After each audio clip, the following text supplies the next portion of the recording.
Welcome to Garden Wise Adventures. My name is Malie and I am going to do my very last Plant of the Week video. Now, just a few minutes ago, I did a Plant of the Week video on sedum, and right now I'm going to do it on mums. These are the last fall flowers that I have that bloom in the fall. And matter of fact, tomorrow they will probably be done because we're going to get our first really strong freeze. And this is the end of October. Now, I live in Utah, zone 6/7, so I grow plants that are drought tolerant and cold tolerant. So let me show you mums. They are another one of my very favorite fall flowers. And they are a lot more drought tolerant and easy care plants than I ever thought possible. So let's show you the ones that I have. Now, as you can tell, I love yellow mums. We've got several of them in our yard. And these have been in ground for quite a number of years. I've divided them, I've dug them up. We don't normally cut them back in June like most people say to. But that is one thing that I might start trying. So when I say cut them back, if you have a mum that is starting to grow really well, in June you'll start seeing a few little buds on it. Cut those off. Cut it back, they say, by half, and then what will happen is you get a more compact plant that flowers even more, and you're not going to get the splitting like this one does.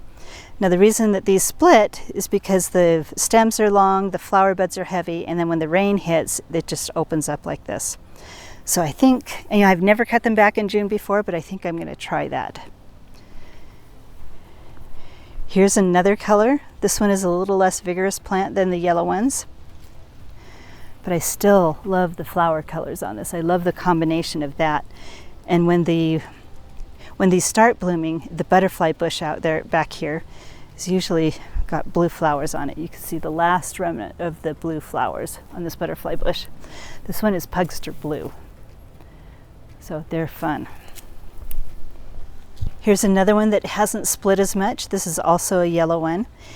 Now, you can see underneath here how they grow. They do spread.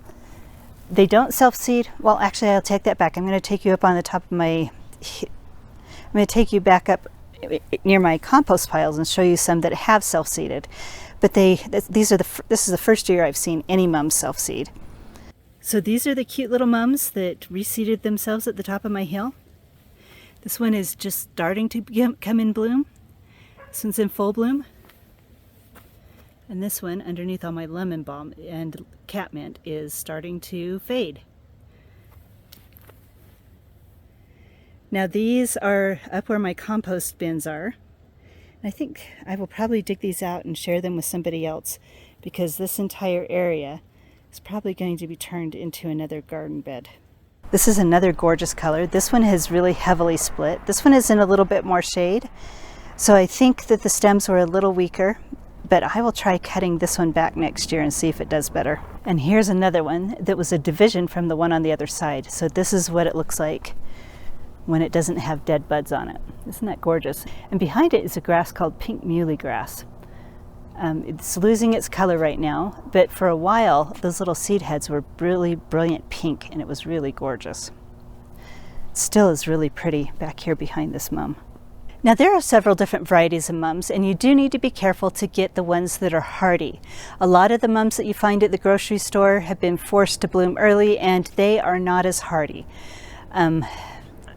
I've tried planting some of those, and they have not lasted my winters. There's also heirloom mums, and I think some of them might be a little bit hardier than others. But if you ask the place that you're purchasing them from, ask them if they're hardy mums, then they should be able to tell you. Grocery store mums, like I said, are usually not as hardy as the other ones. But when you do get hardy mums, they are hardy from zones 3 through 9. Mine have seen temperatures dip as low as -10 degrees, and they've come back just fine. And I think they're one of the flowers that really don't need a lot of cold to bloom the next year.